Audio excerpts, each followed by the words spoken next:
Your black folder is like a glove compartment, all right? What do you keep in a glove compartment? So your insurance card, what else is in there? The registration to the vehicle, the owner's manual, how to operate the car, all right? So important things to help you operate the car, to make sure that you obey the laws, you follow the rules of the road, you produce that information to a police officer if need be, and if you ever broke down, you've got a manual to see what's going on, all right? So in your black folder, oops, I've got some loose things, but we have a ton of documentation in here we'd like you to look at later and review at home when you've got some time in between preparing for Regents exams or final exams or whatever's coming up. But we're going to ask that you keep this folder forever, at least until you graduate room, and they do last. And keep track of all your revising paper in this folder, and anytime you come into our office, whether it's for a quick question, an advising appointment, any reason at all, bring it with you, because then you'll have kept your copies of your advising paperwork, and we can be of the most help to you. This summer we'll see about 800 new students. So while each of you are memorable individually, after we've seen 800 students by August, we really don't remember anybody. So if you bring your paperwork, it helps us a lot to remember the conversations we had with you, how we advised you, and then if you have questions about the process, we can be much more helpful. All right, so therein it lies the advantage of the folder, okay? So it's as important as your glove compartment, and so we want you to keep everything related to advising in this folder, all right? Okay, let me have you take out the new student information card. It's fall 2012. It's blue. And take a few minutes to go over it. For the first time in your lives, you're going to start school before Labor Day. All right, so make sure you're aware of that as you make your summer plans. If you travel on Labor Day, we are off that Monday, but we are in school the Friday before. And certainly we started a good, almost 2 weeks before Labor Day.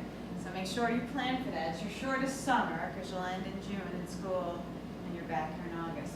But next summer, you get done in May, and you go through August. So you'll have a longer summer next summer. So be aware that we start on August 27th, and you will be off on Labor Day on that Monday. Okay, let's see. When is your tuition due? Yeah, and what is tuition? Yeah, paying for college. It's your bill, okay? So this is incredibly important, whether your parents are helping you with this, whether you're taking care of yourself, whether you're hoping for financial aid, however you're paying for college, it's got to be done by August 15th. If you don't pay for your classes by August 15th, what do you think we will do to your schedule? You don't pay for something, what happens? You don't pay for your car, the bank comes along and yeah, it takes it. So we're going to take your classes because apparently you're not coming to school if you're not paying for school. So we will drop you from your schedule. So please, please, this is an important date. Circle it, star it, make sure you share it with your families if they're helping you figure all this out. But this has to be paid and resolved by August 15th. The most important thing about this date, or the bill itself, is it will not come in the mail. Okay, unlike all the other bills that may come through your home, this one does not. You'll find it on the computer. All right, and I think we give you the directions there. Review it's the second line. Review your account balance by selecting account detail for term. And we can show you later how to find that on the computer. So really, really, really important, the bill does not come in the mail. You guys have to make sure that you look on the computer, you can print it, hand it to your parents or if you're taking care of it yourself. But it's really, really important because we want to protect the schedule. You're creating a schedule on May 1st. You are the first group of new students to come through here. You will have the best opportunity to make the greatest schedule ever. You don't want to lose it and then have to recreate it after August 15th when our classes have maybe not closed, but certainly the times that you might want to close, and you end up with a schedule you're not so happy with, all right? Going on vacation is not an excuse for missing the bill date. Pay it early, okay? Pay it remotely, but pay it, okay? Be really attentive to this, it's so important. Do you have questions about that? Because it's not something you've had to do either in high school, just pay a bill for the most part. Okay, no questions. If you shake your head, I know you're with me, okay? So Yes, I have a question, or no, I'm good. Keep going, Carla. All right, when is the bookstore open? July 30th? Yes, thank you. Yes, so starting July 30th, you can purchase your textbooks. And again, another new experience. You got to buy your books for school. That can be found out on the computer. I think we give you directions on the campus website too, the bookstore website. It's really simple. You just go on the computer, you go to this website, you enter in the classes you're taking one at a time, and up will come the list of books assigned for each class. And then you can order them online or just make a list and come up to campus and purchase them. If you think about buying your books in late July or early August, the used book selection will be ample here on campus. So if you find that's more convenient, maybe for your first semester to go to one place, buy them, and just have them, the used book prices are definitely affordable. Okay, so going earlier gives you more options with used books. So save some money for that. All that graduation money you're getting, set aside for books. All right, how many of you plan to drive to campus, park on campus? Okay, so you have to register your vehicle, all right? And that will open up August 13th. So there's a lot of dates to be aware of. If you guys keep calendars or you keep dates on your phones, enter all this in later so you don't forget about it. Because when you're in summer mode, who wants to think about all these dates, right? So put them on your family calendar at home, hang this up in your room, put the dates in your phone, whatever works best for you. But register that vehicle. The sooner you register the vehicle, again, one less thing to worry about the first day of school. Okay.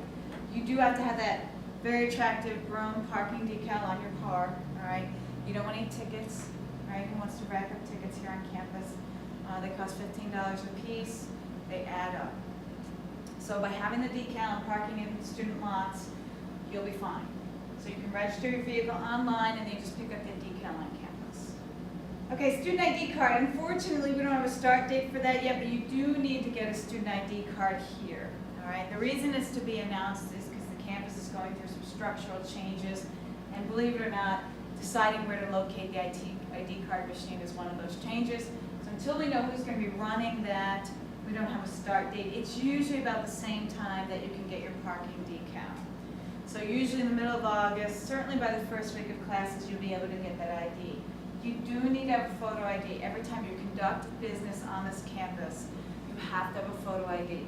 So anytime you go to the registrar's office, the financial aid office, we haven't started asking for photo ID yet because we have other ways to verify who you are, but other offices need that photo ID. So until you get a campus ID, your license is fine. Once you come on campus, though, we want you having that campus ID card. So that's important to be aware of too. Immunization records, when are those due? 24th, yep. Friday before school starts. We have to have your health records here on campus. How many of you have done that already? Okay. Did anyone bring them today? Okay, remind me later and we can show you where to go. Okay, it's just right next to it, next building over. Okay. So please take care of that. It can also affect your schedule. You can be dropped from your class schedule if you don't provide us your health records, believe it or not. So we have to have those on file too. It's just as important as paying your bill. All right, attendance. This is going to sound obvious, but it's important that we review it. You need to be here in class the entire semester, okay? Attendance is directly related to earning your financial aid, all right? So if anyone's getting financial aid, you have to have good attendance or you can lose that financial aid and end up owing us money. Right? The whole reason you're getting financial aid is to help you with your educational costs. You don't want to end up having to pay for that yourself. All right? So attendance is really important financially and of course academically. You need to be in class to do well. All right? So while this all may sound incredibly obvious now, because in high school you really need to go to school, right? You don't have a lot of choice. When you get to college, nobody's watching you, right? Nobody's monitoring you. There's nobody who calls home and says, Emily Mahala, I'll pick up my daughter. Was late to school today. Yeah, I know, I dropped her off, you know. But they call home all the time, right? You know, do you know your daughter was out? Yeah, she's homesick. So nobody does that here at college. So a lot of students like that freedom and stop going to class. The problem with that is you won't do so well in class. So we do need you in class for academic reasons and for financial aid eligibility. Very, very important.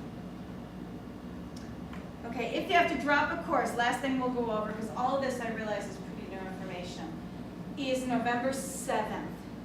What that means is you have 10 weeks to test out a course, see how you're doing in it. By the 10th week of a 15-week semester, you will have a very good idea of how well you're doing in that class. And as long as you're getting a C or better, you should hold on to it and earn the grade and keep the course. If you're doing D work or F work, you might want to think about dropping the course. Before you make that decision, you should talk to your professor. All right? Because a lot of times you think you're doing worse than you are. So speaking to your professor will give you an accurate assessment of how well you're doing in a class. All right? If your professor says, yeah, I know you've been working really hard, but you're headed for an F, I'm sorry, I know you've been here all the time, this must be a tough subject for you, it would be smart to drop the course. So you have until November 7th to withdraw or drop a course. All right? And you would always come here. You have to see an advisor before you withdraw from a class. You can't stop attending and assume we'll all know why you stopped attending.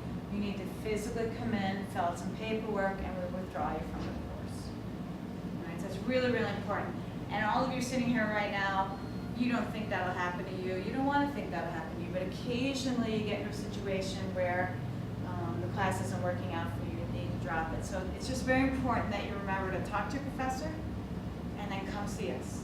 All right? And we're open 8 to 5 every day, so you can always come see an advisor. All right? Questions? Have I inundated you with too much information? Not too bad? On the back is a map of the campus. That's just for your reference. We're not going to go through it today, but it's fairly easy to follow. So again, make sure you remember you have that when you start school on August 27th. All right, BCC debit card. All of you will get this in the mail. Tell your family about it when you get home, all right, so that it doesn't get thrown out, all right? Because guess what I did with my daughters when she came here 3 years ago? I said, oh, Carolyn, you don't need a MasterCard. You don't want to incur any debt while you're in college. So I cut it out, and I work here. Any financial aid you get, any money at all, scholarships from high school, financial aid, scholarships while you're here at Broome, all go on the card, okay? You throw it out, you're not going to be able to access that money, all right? So when it comes, read the directions carefully. Thank you very much. It tells you how to activate the card. You can choose to transfer that money from the card into your own personal bank accounts. You don't need to leave it on the card if you're not comfortable with that. But any financial aid money that doesn't go toward paying your bills, so the refund, book money, like I said, additional scholarship money, all go on that card. The beauty of it is you can use it at the gas station because coming to school is an expense, so you can pay for gas. You can use it to buy books. You can use it to eat lunch. You know, there's a lot of school-related expenses you incur, even when you come to a college, a commuter school. You're still spending more money than you did when you were going to high school. Additional supplies for your majors, all of that can be paid for with your BCC debit card. All right, so keep the card. Even if your parents say you're not getting any financial aid, we have to pay the whole bill. Say, but I could get a scholarship.